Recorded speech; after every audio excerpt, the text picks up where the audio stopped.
Let's take a look at the markets. Asian market players traded cautiously as they kept a nervous eye on Donald Trump's next trade moves. This after he signed off on tariffs for steel and aluminium imports and warned of more measures to come. In the meantime, safe haven asset gold has been trending upwards given the uncertainty of what's to come next. The Japanese market was closed. The Hang Seng Index declined by 1.06% and the Shanghai Composite Index ended the session 0.12% in the red.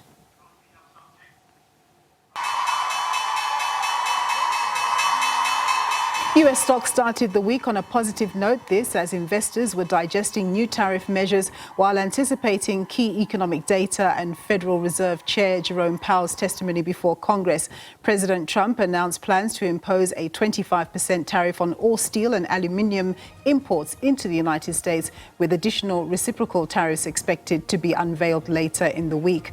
The Dow Jones Industrial Average closed up 0.4%. The S&P 500 rose by 0.67%, while the Nasdaq Composite Index ended the session up just shy of 1%. All right, we're taking a look now at our local indicators. The all-share index currently trading in negative territory. It's down 0.4%. When it comes to our currency, the rand is trading at 18. Okay, we're going to look at the commodities first. The commodities, gold is trading at $2,906 an ounce, while platinum is trading at $987 an ounce, while Brent crude oil is trading at $76.81 a barrel. In terms of our currencies, we see that the rand is trading at 18.46 against the US dollar, 19.06 against the euro, and 22.82 against the British pound. Let's take a look at what's happening on the markets with our analyst, that is Patrick Mathidi. He's from Aluwani Capital. Thank you very much, Patrick, for joining us. So despite President Trump's moves, US markets still closed up in positive territory. My understanding is that import tariffs will result in US consumers paying more for goods at their local cash tills, which is inflationary. That can't be good news at all in any way, shape or form. So why are markets up? Well, thanks, Nobu, for having me, as always. We are seeing quite a bit of volatility of late, especially with the incoming US President Trump. I think if you look at last night, a few factors at play. Yes, there have been a few tariffs that have been announced over the last few weeks, but I think there's an expectation that there should be some retaliation from the trade partners in response to these announcements, and hopefully the actual levels of tariffs will settle somewhere which is a bit better than perhaps what was announced initially. So there's a bit of a tit for tat, a bit of a negotiation which causes volatility. But I think we're not done yet. I think there's probably a bit more to come on the trade front, and hence the next catchphrase being trade wars as a result of the responses from some of these trade partners. Yeah, so still sticking with the tariffs on steel and aluminium, we know our biggest player here in South Africa in terms of steel is ArcelorMittal, and it's already under a lot of pressure considering having to close down a couple of its plants. What sort of impact will these have on them and the wider South African steel market? Yeah, so if you look at ArcelorMittal specifically, they've been struggling with cheap imports, from other countries, which is why they've been pleading for some form of protection in the form of a tariff to make, it a bit more difficult, for those cheap imports to land in the country. So what's happening now globally with these latest announcements from the US is that steel stock that will struggle to get into the US because it's now becoming expensive will have to find a home somewhere, which unfortunately means more competition for ArcelorMittal because that steel will have to find a market, as I said. So it's not great news for ArcelorMittal because this means more sort of a glut of supply coming through where the world is trying to rebalance and trying to find new markets. And the likes of South Africa being obviously an open economy, it is very likely that we should see a lot more imports coming in, which further undermines the case for ArcelorMittal. Yeah, so with all the uncertainty, it's party time for the so-called safe haven assets, with gold, trading just shy of maybe $50 of that 3,000 US dollar level an ounce. I suppose this is really just a sign of the times, and no doubt perhaps we will see it test that level a bit later. No, absolutely. There are quite a few tailwinds supporting the gold price of late. You mentioned all these trade tariffs and the uncertainty.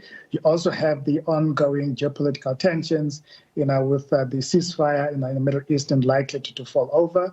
And then over and above that, you have this consistent demand, for gold from the emerging market central banks that are trying to cushion themselves from a stronger dollar. So all those factors, do mean that, gold is likely to be higher for longer. Now, we saw this last year and the year before, so this time around it's likely to be the same, unfortunately. So when there are market jitters and people are panicking, they say this is an ideal time to be, to be identifying possible stocks for investment.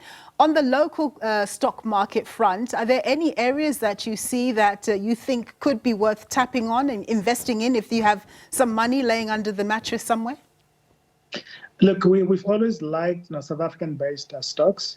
From this time last year, clearly with the GNU, we've seen a nice rebound.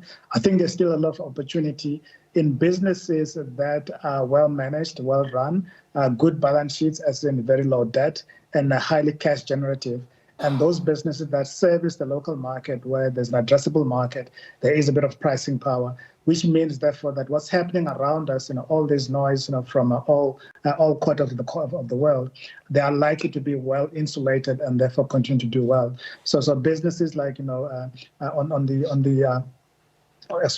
likes of AVI, for example, I think they're good quality businesses that continue to do well. Capitec, it's a great business, a little bit expensive, but still, it's just likely to grow irrespective of the environment that we're seeing around us, because it's got its own unique, compelling features which continues to propel it going forward. So you have to look at those kind of businesses that have those features where you're trying to shield yourself, from all this global noise that is likely to last for a bit longer. Yes, we have a little bit of extra time, so I wanted to ask you this. What are your expectations from the national budget being delivered by the finance minister next week? We know that you guys look at things like what the budget deficit is doing, what the expectation is in terms of growth, but what are you looking out for? I think the key thing to watch out there will be our debt levels. Right. So to the extent that the minister can hold the line, I think that'll be great. But he's got a lot of pressures, that he's facing. One, we are undershooting on the revenue side, despite the two-pot system and the extra taxes that we got. Net, we are still faring a little bit lower than expectation, simply because the economy itself is not doing well. So you can't expect, bumper taxes when the economy is not doing well. And then also you have got these SOEs that continue to queue wanting bailouts. So we'll have to see what he can do for the likes of Transnet. And also, Eskom have also warned that maybe not now, but to the extent that they didn't get their full, tariff increase, they are likely to join the queue in the next couple of years and ask for a bailout. And also, as we know, they are sitting with a lot of debt from municipalities that are not able to pay them. So I think the finance minister has got a lot on his plate. But from a market's point of view, if he can come in and still show a debt reduction strategy, I think the market will like that. But if he slips and then starts overspending in an economy that is still sluggish, I think we'll struggle. Indeed. Patrick, thank you so much for your time and insights there. That was Patrick Mathidi. He's the head of multi-asset strategies at Aluwani Capital.